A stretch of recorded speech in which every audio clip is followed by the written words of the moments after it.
Salut à tous, c'est Alex Molik. Aujourd'hui, dans ce nouvel épisode de Parlons-en, nous allons aborder un sujet aussi sensible et complexe qu'intéressant.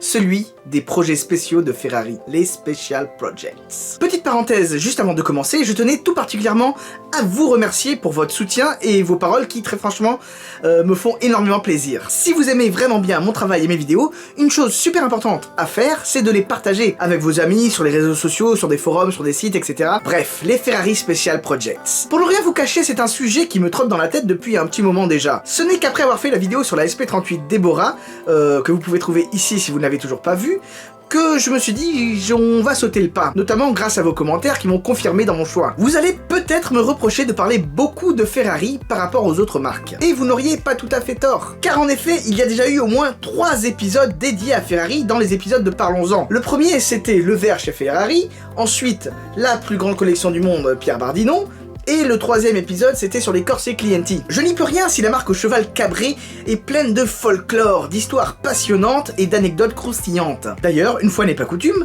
vous allez voir dans cette vidéo que les Special Projects de Ferrari sont particulièrement intéressants eux aussi. Allez, c'est parti!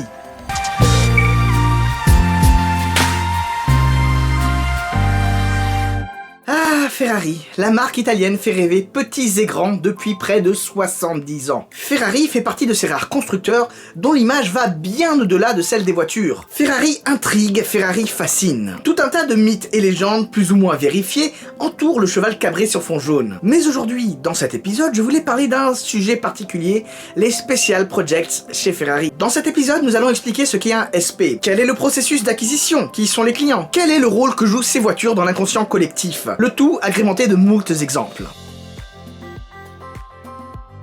Un Special Project est un véhicule créé sur mesure par Ferrari pour un client ou une cliente, le tout dans le cadre d'un partenariat, et c'est important, entre le dit client et Ferrari. C'est donc un véhicule officiel Ferrari à 100%. Il s'agit d'une création originale et unique.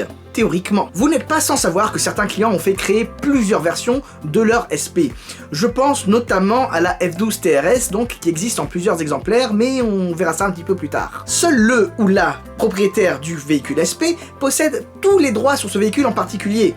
Du coup, Ferrari ne pourra jamais le commercialiser sans son accord. Petite parenthèse, je ne pense pas que le propriétaire d'un véhicule SP soit aussi libre que ça avec son véhicule. Je ne pense pas qu'il puisse le vendre aussi facilement, ou qu'il puisse passer de main en main comme une vulgaire chaussette. Façon de parler, hein, bien évidemment, je ne partage pas mes chaussettes moi non plus, hein. Rends-moi ça toi. En revanche, sérieux, qui voudrait vendre sa Ferrari SP? Enfin, un modèle SP est le nec plus ultra en termes d'expérience client. Vraiment, tu fais pas mieux. Posséder sa Ferrari est vraiment l'expérience ultime pour tout passionné de la marque. En revanche, les Ferrari SP ne sont pas à confondre avec les récentes éditions ultra limitées qui ont commencé à être inaugurées avec la Ferrari F60 America, exclusive au marché américain, ou plus tard la Ferrari J50, exclusive au marché japonais. Quand bien même, vraisemblablement, elles auraient été construites par le département SP, à mes yeux ce ne sont pas de véritables SP, tout simplement car elles ne sont pas uniques et destinées à un client en particulier.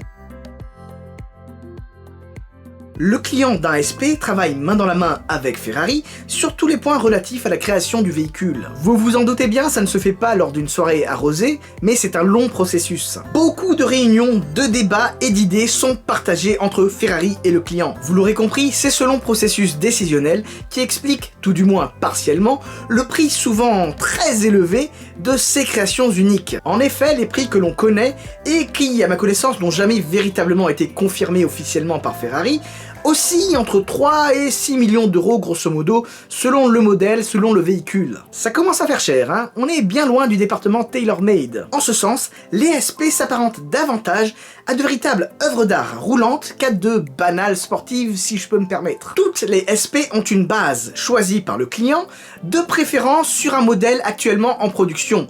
Quand bien même, je pense que rien n'empêche de ressortir les moules, mais bon, va falloir casquer. Il y a eu tout un tas de SP sur des bases différentes. 612 Caglietti, F12 Berlinetta, F430, 458 Italia, bref. En revanche, et à ma maigre connaissance, il n'y a jamais eu de SP sur base de supercar Ferrari.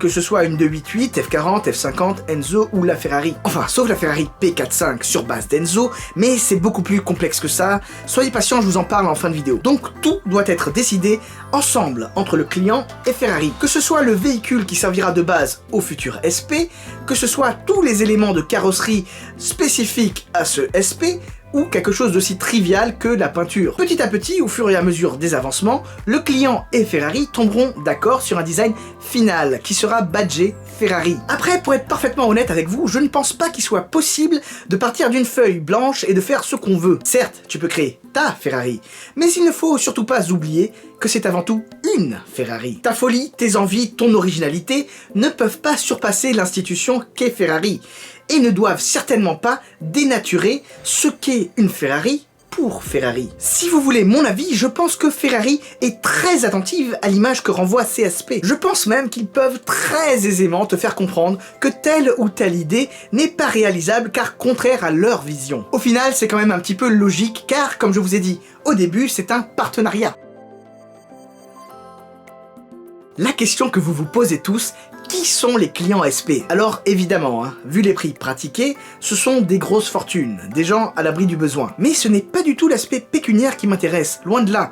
C'est davantage le volet du mythe. D'ailleurs, l'aspect pécuniaire est certes essentiel, car bon, faut bien que quelqu'un le signe, le chèque, mais il n'est pas déterminant, car en effet, pas tous les clients Ferrari, aussi riches soient-ils, peuvent posséder une SP. Seuls les très bons clients de la marque sont invités et autorisés par Ferrari à créer leur SP. C'est le genre de client qui joue au golf avec Sergio Marchionne le week-end, ou encore qui FaceTime Enrico Galliera pour lui demander son avis sur leur projet tailor-made. Du coup, lorsque je vous dis très bons clients, il y a plusieurs profils qui parfois et souvent se mélangent. Tout d'abord, nous avons le profil du client historique et fidèle. Il s'agit de celui qui a prouvé sa loyauté envers Ferrari dans et par le temps. C'est celui qui était là dès les débuts, qui a connu la marque et qui a vu ses évolutions à travers le temps. Ensuite, il y a le profil de type collectionneur. C'est celui qui a possédé ou possède plusieurs Ferrari, qu'elles soient classiques ou modernes. Par exemple, qui possède des éditions ultra limitées pour lesquelles il faut être choisi par Ferrari,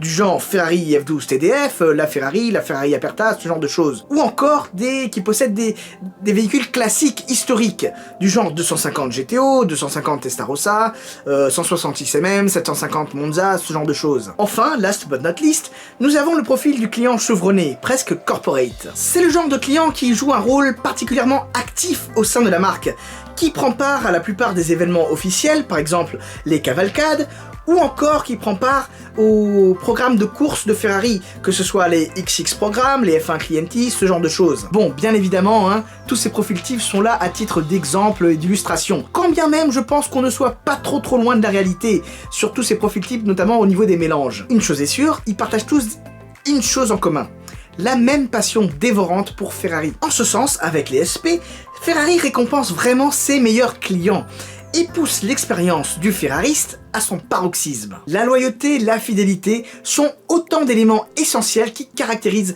ce constructeur qui fonctionne un petit peu à l'italienne. Avec les SP, le client est on ne peut plus proche de la marque. D'ailleurs, il en fait partie intégrante avec son véhicule qui, dorénavant, fait partie de l'histoire Ferrari.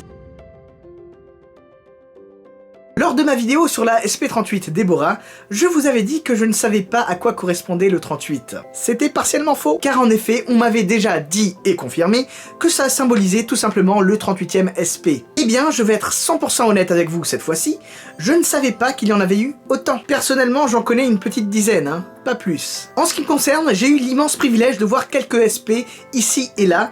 Du coup, je me suis dit que j'allais vous en présenter 2 ou 3 très rapidement. On commence par la Ferrari SP12EC, un projet sur base de Ferrari 458 Italia, commandé par le musicien anglais Eric Clapton. Vous voyez un petit peu le genre de client aussi, relativement discret mais gros passionné. La SP12EC est une vraie réussite.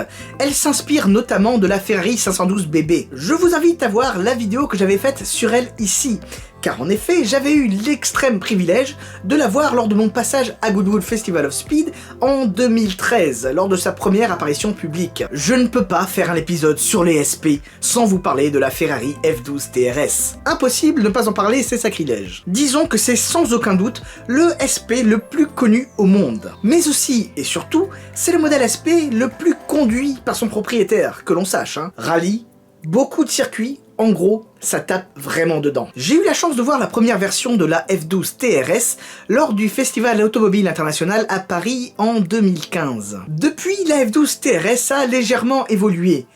Mais surtout, il y en a désormais deux, une couleur argent et une rouge, agrémentent le garage de l'heureux propriétaire. Quand je vous dis que quand on aime, on compte pas. Quid de la Ferrari 458 MM spéciale? Encore un SP sublime, cette fois-ci sur base de 458 spécial, et non pas de Lotus Evora pour les mauvaises langues. Son petit atout charme, son énorme pare-brise à la mode Koenigsegg grâce à ses montants noirs. J'étais tombé sous son charme et celui de sa bande italienne, qui, pour une fois, ne fait pas kitsch. Encore une fois, ce modèle a fait sa première apparition publique lors du Goodwood Festival of Speed de 2016. Il faut vraiment que je fasse un truc sur Goodwood un de ces jours. Malheureusement, la Ferrari 458 MM spéciale n'a plus jamais été revue.